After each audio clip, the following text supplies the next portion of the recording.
ദിവ്യബോധനം president, Chennai ഭദ്രാസനാധിപൻ, വൈദിക സെമിനാരി അധ്യാപകൻ, അഭിവന്ദ്യ doctor Yuhanon Mar Dioscoros. വിഷയം: പരിശുദ്ധന്മാരും മധ്യസ്ഥ പ്രാർത്ഥനയും. വിശുദ്ധരുടെ മധ്യസ്ഥത എന്നത് ഓർത്തഡോക്സ് സഭയുടെ ഒരു പ്രധാനപ്പെട്ട വിശ്വാസ സത്യമാണ്. കാരണം വിശുദ്ധ വേദപുസ്തകാടിസ്ഥാനത്തിൽ സഭ എന്നത് വിശുദ്ധരുടെ സമൂഹമാണ്. പിതാവും പുത്രനും പരിശുദ്ധ റൂഹായുമായ ത്രിയേക ദൈവത്തോട് ഒരു ചെങ്ങലയിലെ കണ്ണികൾ എന്നതുപോലെ ഒരാൾ മറ്റൊരാളോട് ബന്ധപ്പെട്ട് നിൽക്കുന്ന വലിയൊരു സമൂഹമാണ് സഭ എന്നതുകൊണ്ടും ഈ ബന്ധം പരമവിശുദ്ധനും അതുല്യവിശുദ്ധനുമായ ത്രിയേക ദൈവത്തോട് ആയതുകൊണ്ടും സഭ വിശുദ്ധരുടെ സമൂഹമാണ്. വിശുദ്ധരുടെ സമൂഹത്തിൽ പരസ്പരമുള്ള പ്രാർത്ഥന അത്യന്താപേക്ഷിതമാണ്.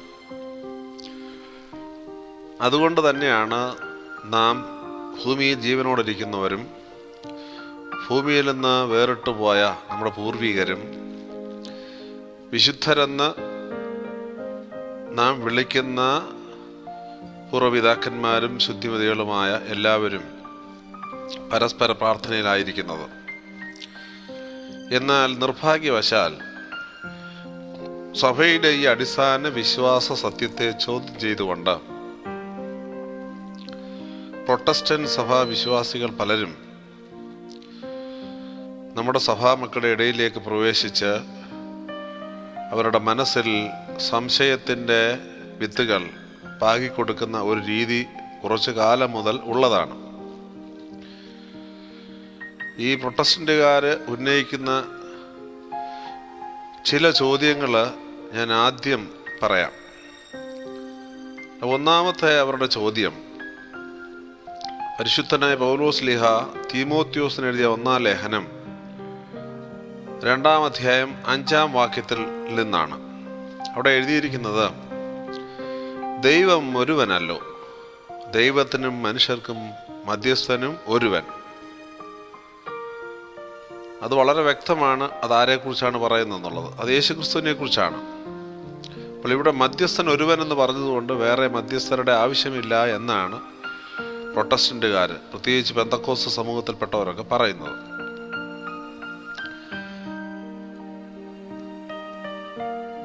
രണ്ടാമത്തെ അവരുടെ പ്രധാനപ്പെട്ട മറ്റൊരു ചോദ്യമാണ്, അത് പരിശുദ്ധനായ മത്തായിയുടെ സുവിശേഷം 22-ാം അധ്യായം 31 മുതൽ 32 വരെയുള്ള ഭാഗങ്ങളെ അധികരിച്ചുകൊണ്ടാണ് സംസാരിക്കുന്നത്. മത്തായി 22, 31 മുതൽ 32 വരെ. അവിടെ എഴുതിയിരിക്കുന്നത്, ദൈവം മരിച്ചവരുടെ ദൈവമല്ല, ജീവനുള്ളവരുടെ ദൈവം അത്രേ. അങ്ങനെ എഴുതി വെച്ചിരിക്കുമ്പോൾ പിന്നെ എന്തിനാണ് മരിച്ചവരെ ഓർക്കുന്നത് എന്നാണ് ചോദ്യം.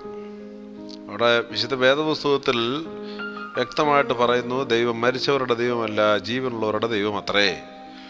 ദൈവം ജീവനുള്ളവരുടെ ദൈവമാണെങ്കിൽ പിന്നെ മരിച്ചവരെ ഓർക്കേണ്ട കാര്യമുണ്ടോ എന്നതാണ് പെന്തക്കോസ്തുകാരൊക്കെ ചോദിക്കുന്ന ചോദ്യം. മൂന്നാമത് അവർ ഉന്നയിക്കുന്നത്, പരിശുദ്ധനായ പൗലോസ് ലീഹ കൊരിന്ത്യർക്ക് എഴുതിയ 2-ാം ലേഖനം 5-ാം അധ്യായം 10-ാം വാക്യത്തെ ആസ്പദമാക്കിയുള്ളതാണ്. അവിടെ എഴുതിയിരിക്കുന്നത്, അവനവൻ ശരീരത്തിലിരിക്കുമ്പോൾ ചെയ്തത് നല്ലതായാലും തീയതായാലും അവനവന് തക്കത് പ്രാപിക്കേണ്ടതിന് എല്ലാവരും ക്രിസ്തുവിന് ന്യായാസനത്തിന് മുൻപാകെ വെളിപ്പെടേണ്ടതാകുന്നു. എന്ന് പറഞ്ഞാൽ അതിൻ്റെ അർത്ഥം, നമ്മൾ ഈ ഭൂമിയിൽ ജീവനോടിരിക്കുമ്പോൾ എന്തെങ്കിലും കുഴപ്പങ്ങൾ കാണിച്ചിട്ടുണ്ടെങ്കിൽ, നല്ലത് ചെയ്തിട്ടുണ്ടെങ്കിലും അതിനൊക്കെ പ്രതിഫലം കൃത്യമായിട്ട് നമുക്ക് കിട്ടും.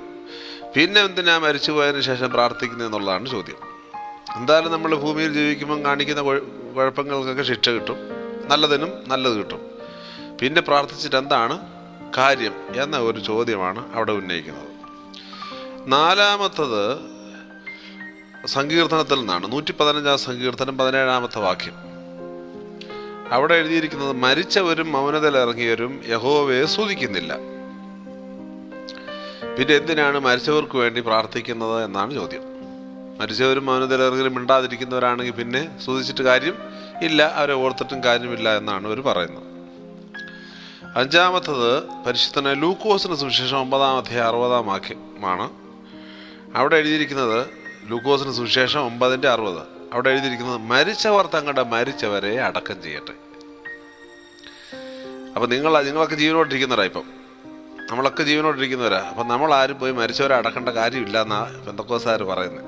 കാരണം വേദോസ്തത്തിൽ എഴുതിയിരിക്കുന്നത് മരിച്ചവർ തങ്ങളുടെ മരിച്ചവരെ അടക്കം ചെയ്യട്ടെ.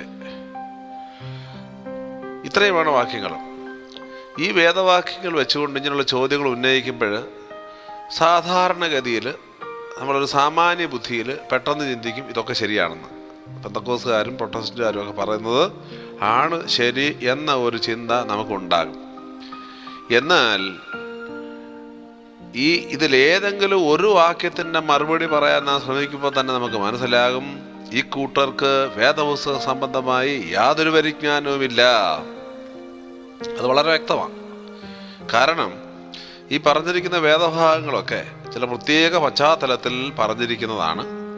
അവയൊക്കെ അവയുടെ പശ്ചാത്തലങ്ങളിൽ നിന്ന് അടർത്തി മാറ്റി വികലമാക്കിയുള്ള വ്യാഖ്യാനങ്ങളാണ് ഈ കുഴപ്പമുണ്ടാക്കി തരുന്നത് എന്നുള്ളതാണ് നമുക്ക് ആദ്യം തന്നെ മനസ്സിലാക്കാവുന്ന ഒരു പ്രധാനപ്പെട്ട കാര്യം. കാരണം നമ്മൾ ഓർത്തഡോക്സുകാരും ഈ വേദവാക്യങ്ങൾ തള്ളിക്കളയുന്നവരല്ല. ഈ വേദവാക്യങ്ങളെല്ലാം നമ്മളും അതുപോലെ സ്വീകരിക്കുന്നവരാണ്. എന്നാൽ ഈ വേദവാക്യങ്ങൾ മാത്രമല്ല നമ്മൾ സ്വീകരിക്കുന്നത്, അവയോട് ചേർന്ന് നിൽക്കുന്ന അവയുടെ പശ്ചാത്തലത്തിലുള്ളതായ മറ്റ് വേദവാക്യങ്ങളെ കൂടി ഉൾപ്പെടുത്തിയാണ് നമ്മൾ ഈ വേദവാക്യത്തിൻ്റെ അർത്ഥത്തെ മനസ്സിലാക്കാനായിട്ട് ശ്രമിക്കുന്നത്. ഇതിന് ഒറ്റയ്ക്ക് നിന്നാൽ നമ്മൾ ഈ പറഞ്ഞ പ്രശ്നങ്ങളുണ്ടാകും. എന്നാൽ ഒറ്റയ്ക്ക് നിൽക്കുകയല്ല. അപ്പം ഞാൻ ഇപ്പോൾ കോട്ടയത്ത് പോകുമ്പം, പരിമലയിൽ നിന്ന് പോകുമ്പം, കോട്ടയത്ത് പോകുന്ന ഒരാൾ കോട്ടയത്തിൻ്റെ കാര്യം മാത്രം പറഞ്ഞാൽ എൻ്റെ ചരിത്രത്തിൻ്റെ പൂർത്തീകരണം ആവത്തില്ല. ആവുമോ? പരിമലയിൽ നിന്ന് തുടങ്ങി കോട്ടയത്ത് വരെ ചെല്ലുന്നവയുള്ള എൻ്റെ കാര്യങ്ങൾ മുഴുവൻ പറഞ്ഞെങ്കിലേ എൻ്റെ പശ്ചാത്തലം ശരിക്കും നിങ്ങൾക്ക് മനസ്സിലാവുകയുള്ളൂ. അങ്ങനെ ഒരു പശ്ചാത്തലത്തിൽ മാത്രമേ നമുക്ക് ഈ വേദവാക്യങ്ങളെയും കാണുവാനായിട്ട് പറ്റുകയുള്ളൂ എന്നുള്ളതാണ് എനിക്ക് ഇതിൻ്റെ ആദ്യത്തെ മറുപടിയായിട്ട്, പൊതുവായിട്ടുള്ളൊരു മറുപടിയായിട്ട് പറയാനുള്ളത്. ഇനി ഞാൻ വേറൊരു കാര്യമുണ്ട്. ഈ വേദവാക്യങ്ങളല്ലാതെ വേറെ കുറച്ച് ലോജിക്കൽ ചോദ്യങ്ങൾ ഇവർ ഞാൻ ഇടയ്ക്കിടയ്ക്ക് ചോദിക്കാറുണ്ട്. നമ്മൾ അതിനോട്ടൊന്നും പോകേണ്ട കാര്യമില്ല. കാരണം യുക്തിപരമായിട്ട് ചോദിക്കുന്ന ചോദ്യങ്ങളെ യുക്തി കൊണ്ട് അങ്ങ് മറുപടി പറഞ്ഞ് നിർത്തുക എന്നുള്ളതല്ലാതെ വെറുതെ ഇങ്ങനെ ഈ ചൊറിഞ്ഞുകൊണ്ട് വരുന്നതോടെ നമ്മൾ ചൊറിഞ്ഞ് ചെയ്തിട്ട് കാര്യമൊന്നുമില്ല. നീ പോയി പണി നോക്കാൻ പറഞ്ഞാൽ മതി.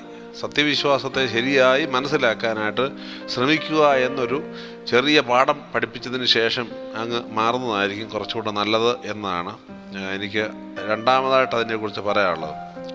ഇത്രയൊക്കെ പറഞ്ഞിട്ട് ഈ വേദവാക്യങ്ങൾക്ക് ചെറിയ വിശദീകരണമെങ്കിലും തന്നില്ലെങ്കിൽ എല്ലാവരും പറയും അതിനെക്കുറിച്ച് വിശദീകരണം അറിയാൻ മേലാത്തതുകൊണ്ടാണ് ഇങ്ങനെ രണ്ട് ഉത്തരങ്ങൾ പറഞ്ഞു തന്നതെന്ന് പറഞ്ഞ് ഞാൻ രക്ഷപ്പെട്ടതാണെന്ന് ചിന്തിക്കും. അതുകൊണ്ട് ഈ വേദവാക്യങ്ങളെ ഞാൻ ചെറുതായിട്ടൊന്ന് തൊടുകയാണ്.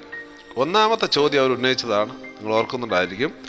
ദൈവം ഒരുവനല്ലോ, ദൈവത്തിനും മനുഷ്യർക്കും മധ്യസ്ഥനും ഒരുവൻ, എല്ലാവർക്കും വേണ്ടി മറുവിലയായി തന്നെത്താൻ കൊടുത്ത മനുഷ്യനായ ക്രിസ്തുവേശു തന്നെ. അത് പരിശുദ്ധനായ പൗലോസ് തീമോത്തിയോസിന് എഴുതിയ 1-ാം ലേഖനം 2-ാം അധ്യായം 5-ാം വാക്യം.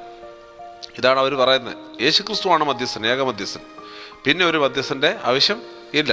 അവർ പറയുന്ന കാര്യമാണ് വേദപുസ്തകത്തിൽ അതുപോലെ എഴുതിയിട്ടുണ്ട് തന്നെ.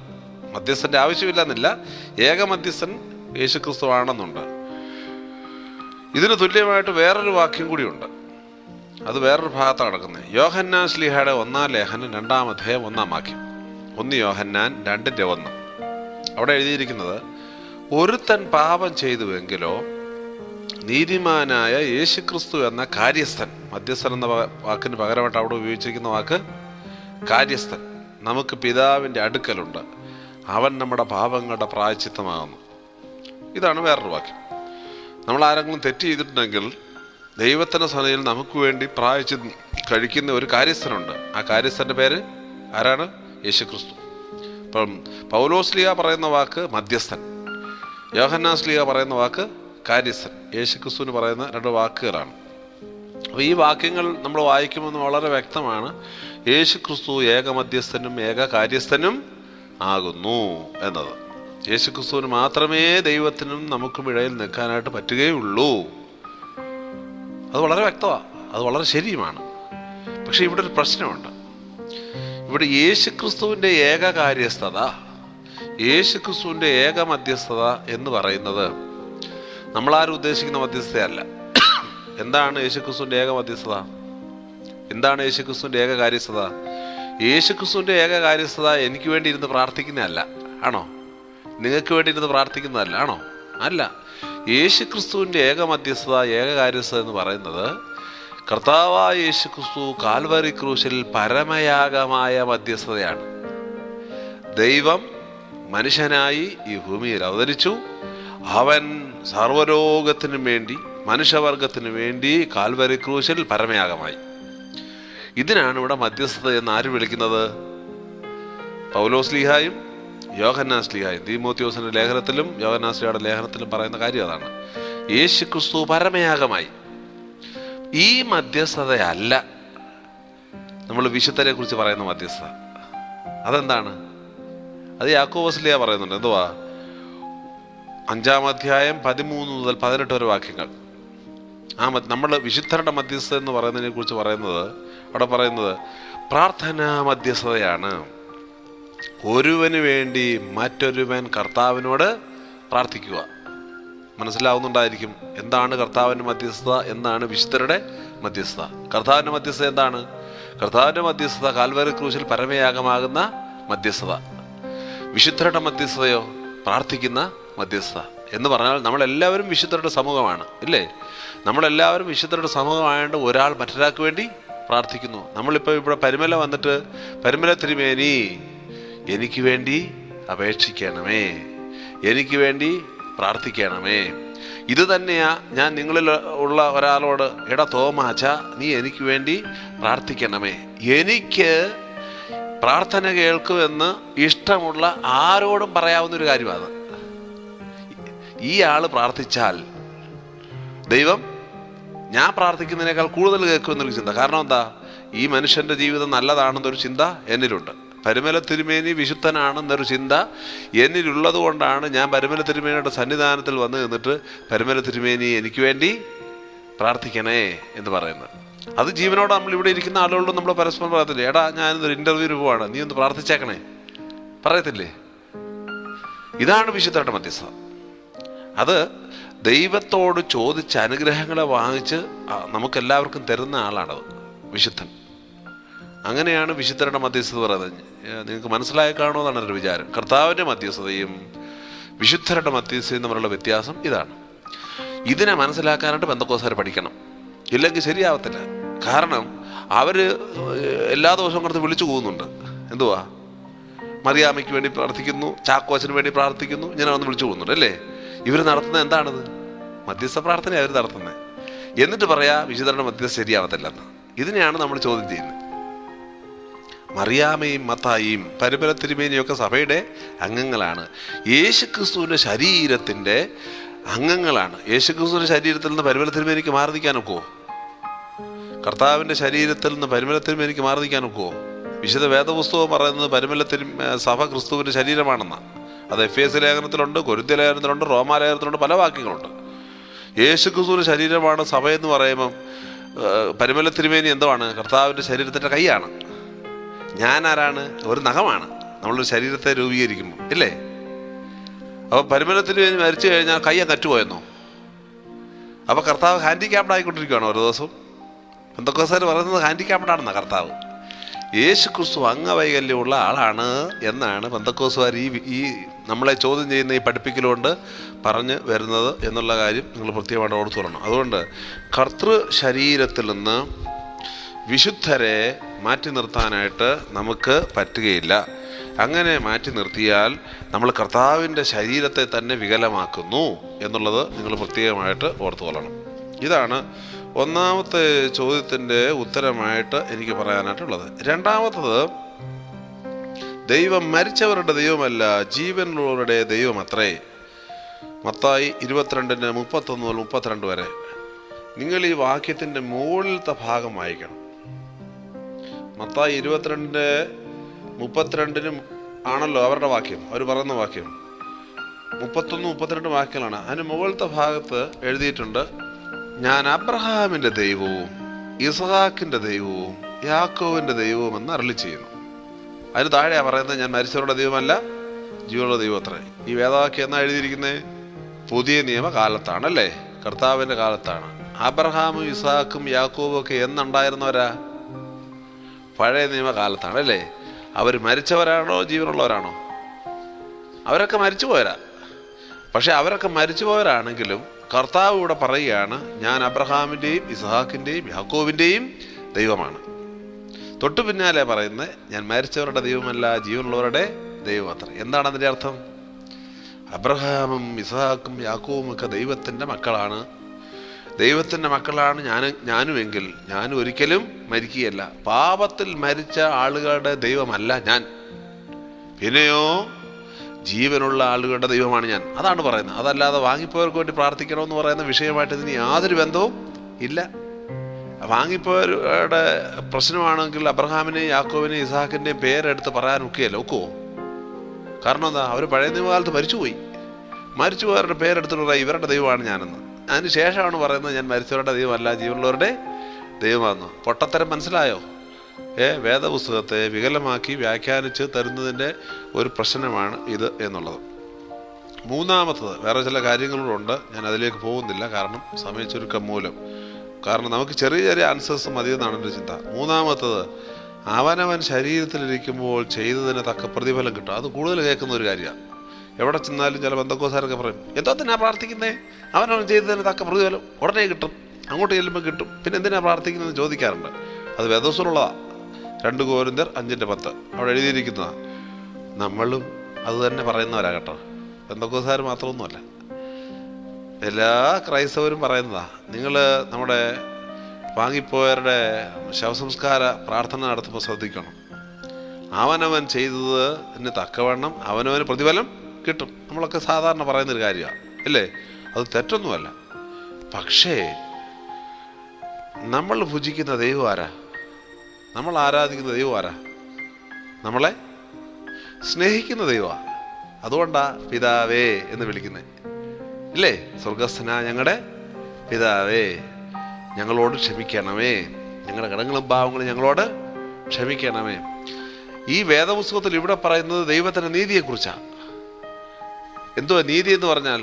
ഒരാൾ ചെയ്താൽ അതിനുള്ള പ്രതിഫലം അയാൾക്ക് കിട്ടും, അതാ നീതി. പക്ഷെ നമ്മൾ വിളിക്കുന്ന ദൈവം ഈ നീതിയേക്കാൾ കൂടുതൽ സ്നേഹത്തിന് കൂടുതൽ പ്രാധാന്യം കൊടുക്കുന്ന ആളാണ്. അതുകൊണ്ടാണ് ദൈവം മനുഷ്യനായിട്ട് ഇറങ്ങി വന്ന് നമുക്ക് വേണ്ടി മരിച്ചത്. ഇല്ലെങ്കിൽ നീയൊക്കെ അവിടെ കിടന്ന് ചത്തോടാന്ന് പറഞ്ഞേനെ. എന്തായാലും ബന്ധക്കോസാരും വിശ്വസിക്കുന്ന ഒരു കാര്യമാണ്, കർത്താവായ യേശുക്രിസ്തു ഭൂമിയിലേക്ക് ഇറങ്ങി വന്ന് സർവ്വലോകത്തിന് വേണ്ടി മരിച്ചുവെന്ന് ഇല്ലേ? ദൈവം ഈ നീയൊക്കെ ചെയ്തതിന് പ്രതിഫലം നിനക്ക് തന്നെ കിട്ടും എന്ന മാത്രമുള്ള ഒരു ടെൻഡൻസിയാണ് ദൈവത്തിനെങ്കിൽ ദൈവം ഇറങ്ങി വരേണ്ട കാര്യമുണ്ടോ? അപ്പോൾ ദൈവത്തിൻ്റെ നീതിയുണ്ട്, എന്നാൽ ദൈവത്തിൻ്റെ നീതിയെ കവച്ചു വെക്കുന്ന ദൈവത്തിൻ്റെ സ്നേഹവും ഉണ്ട് എന്നത് നാം മനസ്സിലാക്കണം. അതുകൊണ്ട് ഞാൻ ചെയ്യുന്ന തെറ്റിന് പ്രതിഫലം ദൈവം എനിക്ക് തരും എന്നുള്ള ഉറച്ച വിശ്വാസം എനിക്കുണ്ടെങ്കിലും, എൻ്റെ കർത്താവേ ഞാൻ തെറ്റുകാരനാണ്, എൻ്റെ സഹോദരൻ തെറ്റുകാരനാണ്, പക്ഷെ നിന്റെ നീതി നിന്റെ സ്നേഹത്തോട് പറഞ്ഞാൽ ചിലപ്പോൾ എനിക്കും അവനും കരുണ കിട്ടാനുള്ള സാധ്യത ഉണ്ട്. കാരണം നിന്റെ സ്നേഹമാണ് വലുത് എന്ന് ഞാൻ ഉറച്ച് വിശ്വസിക്കുന്നു. അതുകൊണ്ടാണ് ഇങ്ങനെ ഒരു നീതിയെക്കുറിച്ചുള്ള വേദവാക്യം ഉണ്ടെങ്കിലും ദൈവത്തിൻ്റെ സ്നേഹത്തെ കണ്ടുകൊണ്ട് നമ്മൾ വാങ്ങിപ്പോയവരെയൊക്കെ അനുസ്മരിക്കുന്നത്. കാരണം അവർ ചിലപ്പോൾ തെറ്റ് ചെയ്തിട്ടുണ്ടായിരിക്കാം. തെറ്റ് ചെയ്തവരാണെങ്കിലും ദൈവത്തോട് നമുക്ക് പ്രാർത്ഥിക്കാം, ദൈവത്തിൻ്റെ സ്നേഹം അവർക്ക് കരുണ കൊടുക്കട്ടെ. കൊടുക്കുകയോ കൊടുക്കാതിരിക്കുകയോ ചെയ്യുന്നത് ദൈവത്തിൻ്റെ വിഷയമാണ്. നമ്മൾ ഇവിടെ വെച്ചേ മാർക്ക് 2 കൊടുക്കത്തില്ലെന്ന് പറഞ്ഞ്, കൊടുക്കുമെന്നും കൊടുക്കത്തില്ല എന്ന് പറഞ്ഞ് ഇവിടെ വെച്ചേ മാർക്ക് 2 യാതൊരു കാര്യവും ഇല്ല. അങ്ങനെ മാർക്കിടുകയാണെങ്കിൽ പിന്നെ ദൈവത്തെ നാം ചോദ്യം ചെയ്യുക. നമ്മളൊക്കെ നിശ്ചയിക്കുന്ന ആളുകൾക്ക് കരുണ കൊടുക്കുകയും നമ്മൾ നിശ്ചയിക്കാത്ത ആൾക്ക് കരുണ കൊടുക്കാതിരിക്കുകയും ചെയ്യുന്നൊരു ദൈവമായിട്ട് നമ്മൾ ദൈവത്തെ കാണേണ്ടി വരും. അങ്ങനെയല്ല, എല്ലാവർക്കും വേണ്ടി. അതുകൊണ്ട് നമ്മൾ കള്ളുകൂടിയെന്ന് പറയുന്നവരെയൊക്കെ ഓർത്തും പ്രാർത്ഥിക്കുന്നത്. എല്ലാവരും പാപി എന്ന് വിളിക്കുന്ന ആളിനെ ഓർത്തും പ്രാർത്ഥിക്കുന്നതിൻ്റെ കാരണം അതാ. എന്താ കാരണം? നമ്മുടെ കണ്ണിലാണ് അവർ പാപികൾ. ദൈവം അവരെക്കുറിച്ച് എന്താണ് കരുതിയിരിക്കുന്നത് എങ്ങനെ അറിയും? നമുക്ക് ആർക്കെങ്കിലും അറിയാൻ പറ്റുമോ? നീ എല്ലാം പാപികളാണെന്ന് പ്രസംഗിക്കുന്ന ഞാൻ പാപിയല്ലെന്ന് എങ്ങനെ പറയാൻ കഴിയും? നിങ്ങളെല്ലാവരും പാപികളാണ്, ഞാൻ ഇവിടുന്ന് പറയുക. അപ്പം ഞാനാരാ? പരിശുദ്ധനാണെന്ന് എനിക്ക് പറയാൻ പറ്റുമോ? നമ്മൾ ആരും നമ്മുടെ പാപത്തെക്കുറിച്ചും നമ്മുടെ പരിശുദ്ധിയെക്കുറിച്ചും സ്വയമായിട്ട് പറയേണ്ട കാര്യം ഇല്ല. മറുപടി തരുന്നത് ആരാണ്? ദൈവമാണ്. അതുകൊണ്ട് ദൈവത്തിൻ്റെ നീതിയോട്, ദൈവമേ നിന്റെ നീതി വലുതാണ്, എന്നാൽ അതിനേക്കാൾ വലുത് സ്നേഹമാണ്, നിന്റെ സ്നേഹത്തെ പ്രതി ഞങ്ങളോട് കരുണ ചെയ്യണമേ എന്ന് മുട്ടിപ്പായിട്ട് പ്രാർത്ഥിക്കുന്ന ഒരു ഭാഗമായിട്ട് വേണം അതിനെ കാണുവാൻ. അടുത്തത്, മരിച്ചവരും മൗനതയിലിറങ്ങിയവരും യഹോവയെ സ്തുതിക്കുന്നില്ല, അതുകൊണ്ട് വാങ്ങിപ്പോരെ ഓർക്കരുത് എന്ന് പറയുന്നുണ്ട്. അത് സങ്കീർത്തനം, ഞാൻ മുമ്പേ പറഞ്ഞ സങ്കീർത്തനം 115 സങ്കീർത്തനം 17 വാക്യം. ഇത് ഭയങ്കര തമാശയാണ്. ഈ 115 സങ്കീർത്തനം വായിക്കുമ്പോഴേ അതിൻ്റെ കഥ മനസ്സിലാകത്തുള്ളൂ. അതിനകത്ത് യഹൂദന്മാരെ കുറിച്ചും പുറജാതികളെ കുറിച്ചും പറയുന്നുണ്ട്, വിഗ്രഹങ്ങളെ സേവിക്കുന്നവരെ കുറിച്ച് പറയുന്നുണ്ട്. രണ്ടു കൂട്ടരും ജീവിക്കുന്നവരാ ഇവിടെ ഭൂമിയിൽ. ഒരു കൂട്ടർ പക്ഷേ നീ ജീവനുള്ളവനെന്ന് പറയുന്നുണ്ട്, മറ്റവനെ കുറിച്ച് പറയുന്നത് നീ മരിച്ചവനാണെന്ന്. കാരണം എന്താ? അവൻ ദൈവത്തെ സേവിക്കുന്നില്ല. ഭൂമിയിൽ ജീവനോടിരിക്കുമ്പോൾ തന്നെ മരിച്ചവരെ കുറിച്ചാണ് ഇവിടെ പറയുന്നത്. മരിച്ചവരും മൗനതയിലിറങ്ങിയവരും. നിങ്ങളൊക്കെ മരിച്ചവരും മൗനതയിലിറങ്ങിയവരുമാണ്, നിങ്ങൾക്ക് യഹോവയെ സേവിക്കാനായിട്ട് കഴിയുകയില്ല. അതിന് തൊട്ട് താഴെ പറയുന്നുണ്ട്, ഞാനോ ഇന്നും എന്നേക്കും ദൈവത്തെ സ്തുതിക്കും. സത്യക്രിസ്ത്യാനി, സത്യവിശ്വാസി മരിച്ചാലും മൗനതയിലിറങ്ങിയാലും യഹോവയെ സ്തുതിക്കുന്നവനായിരിക്കും എന്നുള്ളത് ഈ പറഞ്ഞ വേദവാക്യത്തിൻ്റെ തൊട്ടടുത്ത സെന്റൻസാണ്. അതിനെ ആരും പറയുകയല്ല, അതുകൂടെ പറയണം. വാങ്ങിപ്പോയിരിക്കുന്ന ആളുകളെ കുറിച്ചുള്ള ഒരു വേദഭാഗമല്ല ഇത്. പിന്നെയോ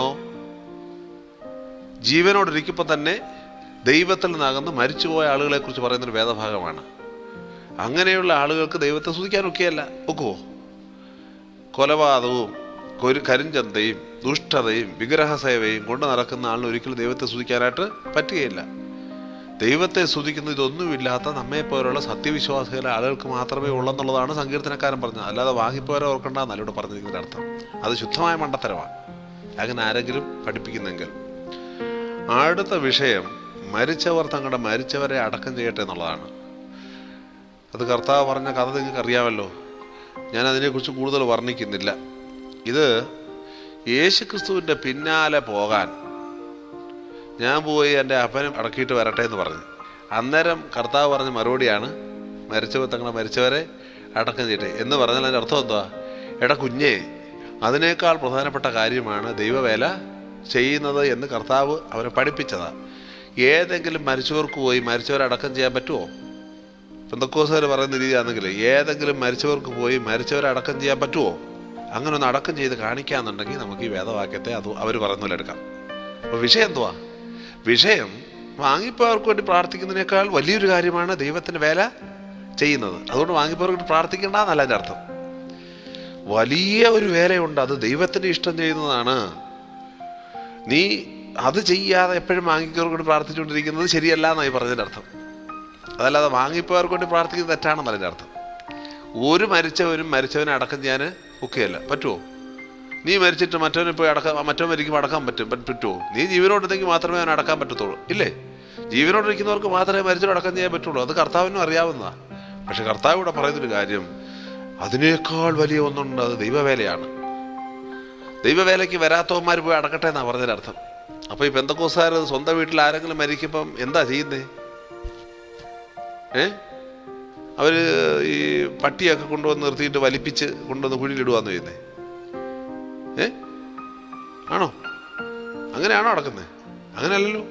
അങ്ങനെ അല്ലാത്തത് കൊണ്ട് ഇവർ ഈ വേദവാക്യത്തെ നമ്മൾ ചിന്തിക്കുന്ന പോലെ ചിന്തിച്ചെങ്കിലും ഒക്കുള്ളൂ.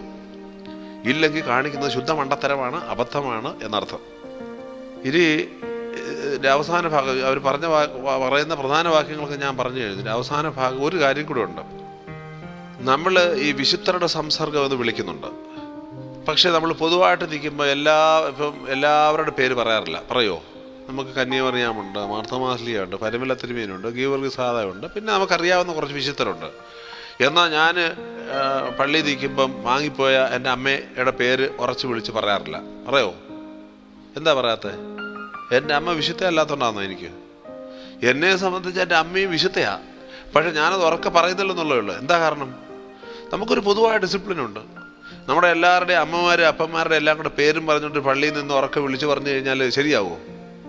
ശരിയാവത്തില്ല. അതുകൊണ്ട് സഭ അംഗീകരിക്കപ്പെട്ടു എന്ന് ഉറപ്പുള്ള വിശുദ്ധരായ ആളുകളുടെ പേര് നാം ഉറച്ചു വിളിച്ച് പൊതുവായിട്ട് പ്രാർത്ഥിക്കുന്നു. എന്നാൽ വ്യക്തിപരമായിട്ട് ഞാൻ പ്രാർത്ഥിക്കുമ്പോൾ വാങ്ങിപ്പോയ എൻ്റെ വല്യപ്പനെയും വല്യമ്മയും അമ്മയൊക്കെ ഉൾപ്പെടുത്തിയായിരിക്കും എൻ്റെ പ്രാർത്ഥന പോകുന്നത്. അവിടെ എല്ലാവരും വിശുദ്ധരാണ്. നമ്മൾ സത്യക്രിസ്ത്യാനിയായിട്ട് ജീവിച്ച് മരിച്ചവരാണെങ്കിൽ അവരെയൊക്കെ നമ്മൾ വിശുദ്ധരുടെ സമൂഹത്തിൽ പെടുത്തിയിരിക്കും. എന്നാൽ ഒരു പൊതുവായ ഡിസിപ്ലിൻ്റെ ഭാഗമായിട്ട് സഭ പൊതുവായിട്ട് അംഗീകരിച്ചിരിക്കുന്ന ആളുകളുടെ പേര് മാത്രം നമ്മുടെ ആരാധനയിൽ ഉപയോഗിക്കും. എന്നാൽ നമ്മുടെ ആരാധനയിൽ പേരെഴുതി നമ്മുടെ പൂർവികരെയൊക്കെ നമ്മൾ വിളിക്കുകയും ചെയ്യുന്നത്, അത് ഇങ്ങനെ വിളിച്ചു പറയുന്നില്ല എന്ന് മാത്രമേ ഉള്ളൂ. ഞാൻ ഇവിടെ ഇത് അവസാനിപ്പിക്കുകയാണ്. ഈ സെഷൻ കുറച്ചെങ്കിലും മനസ്സിലായി കാണുമെന്നാണ് എൻ്റെ ഒരു വിചാരം. ബാക്കി എന്തെങ്കിലും ഉണ്ടെങ്കിൽ എന്നോട് നേരിട്ടോ എഴുത്ത് വഴിയോ ഇമെയിൽ വഴിയോ ചോദിച്ചു കഴിഞ്ഞാൽ പറഞ്ഞു തരുന്നതായിരിക്കും. ദൈവം നിങ്ങളെ അനുഗ്രഹിക്കട്ടെ.